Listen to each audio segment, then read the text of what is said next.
Jadi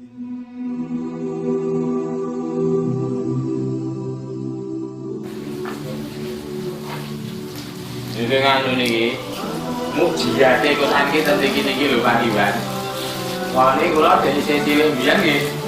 Ngoten niku waktu saya masih kecil dulu sudah bertanya-tanya karena membaca pelajaran-pelajaran kisah para nabi itu kan Nabi Musa mukjizatnya bisa membelah samudra, membelah lautan. Nabi Isa itu mukjizatnya bisa menyembuhkan orang buta sejak lahir, bisa membuat burung dari tanah liat, kemudian burung itu bisa terbang hidup, bisa menghidupkan orang mati. Itu kan hebat-hebat banget, ampuh-ampuh banget. Sementara Kanjeng Nabi Muhammad SAW mukjizatnya Al-Quran. Al-Quran ini mukjizatnya itu di sisi mana? Kemujatannya Al-Quran ini nggak sisi ngendi kan ngoten nek tak cilik. Kalau tak cilik niku ngarani mukjizat itu kan sing bisa istimewa membelah lautan jadi dua bisa liwat. Wong mati diuripke itu kan mukjizat seperti itu nek tak cilik iki. Oke, terus mukjizatnya Kanjeng Nabi, Nabi kita semua Al-Quran. Nah terus letak kemujizatan Al-Quran itu di mana kan gitu. Nek ya ora ngerti, artine ora ngerti karepe. Maca ora iso, artine ora ngerti bapak waktu itu. Aku SD SMP masih seperti itu, tapi alhamdulillah sekarang sudah paham. Letak kemujizatan Al-Quran itu misalnya di seperti ini, mengatakan sesuatu yang belum terjadi dengan seperti memastikan terjadi dan benar-benar terjadi. Mula Pak Heri niki orang ngripun Quran ngoten niku pun rasa dadak pokean ngeyel, rasa dadak pokean maido, pokoknya mung kari dipahami, nek wis paham yo diimani, diakoni mesti bener.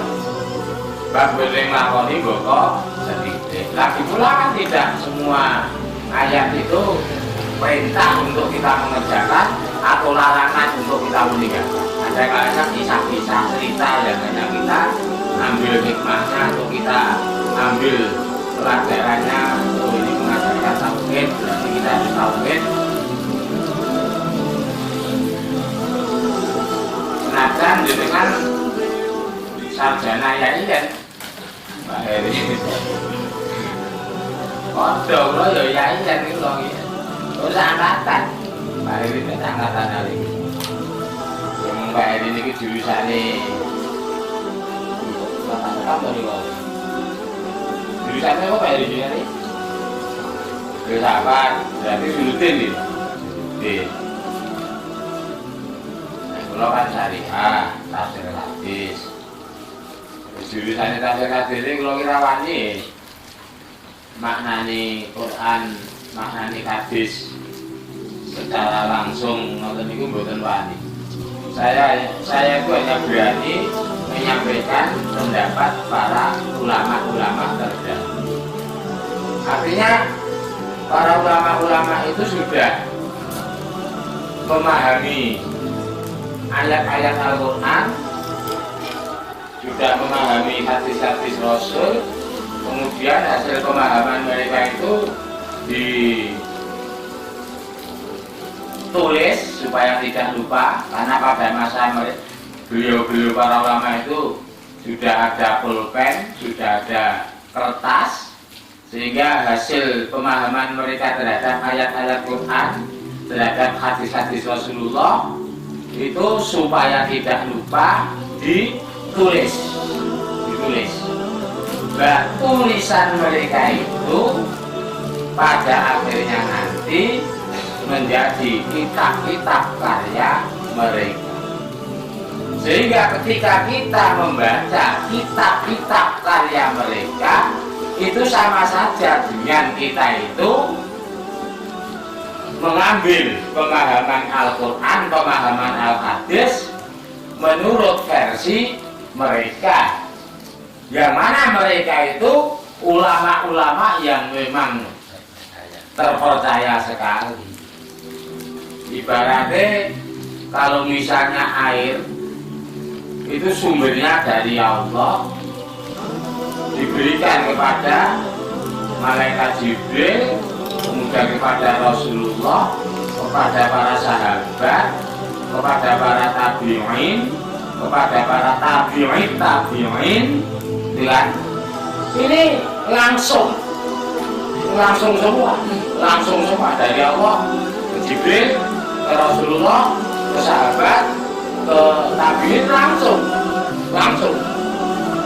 langsung para sahabat hidup bersama Rasulullah, para tabi'in hidup bersama para sahabat, para tabi'in hidup bersama para tabi'in. Ini langsung. Ibarat air itu langsung, itu pakai peralon dari sumbernya, dialirkan pakai peralon, dialirkan lagi pakai peralon lagi, dialirkan air dari Allah kepada Jibril, kepada Rasulullah itu pakai peralon. Ilmu itu pakai peralon.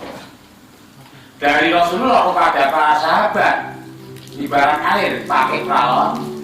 Dari para sahabat kepada tabi'in ibarat air pakai peralon.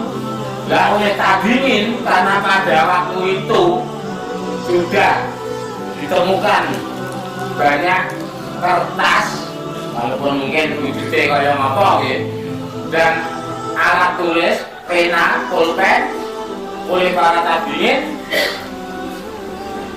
Saya gambarkan di sini ibarat air oleh para tabi'in, air yang mengalir dari peralon-peralon itu tadi ditampung di dalam blumbang.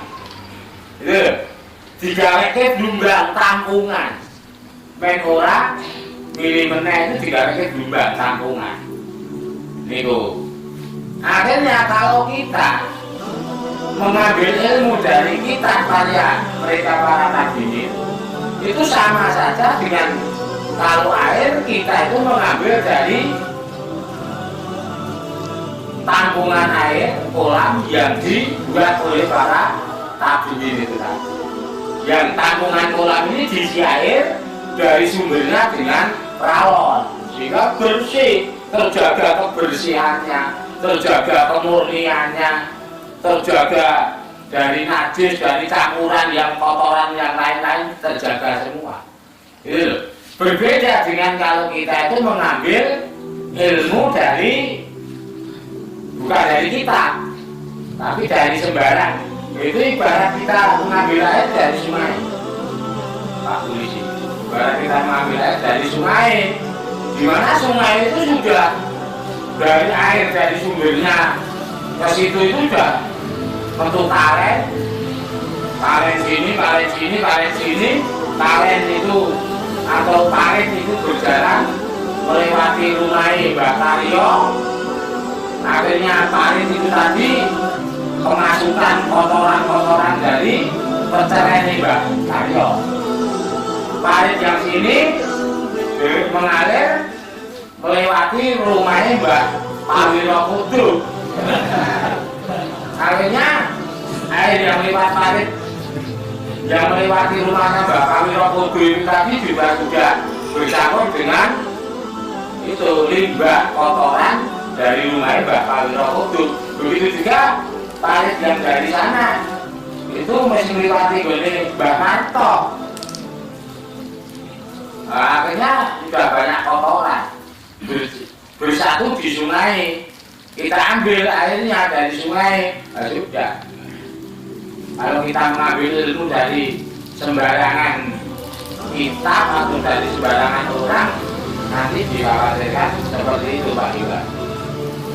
Ini mendapat ilmu dari kitab karangan para salafus saleh, ulama salafan, ibarat dibuk banyu seking kolam, yang kolam itu diisi air dari sumbernya asli dan pakai galon tadi, kan gitu.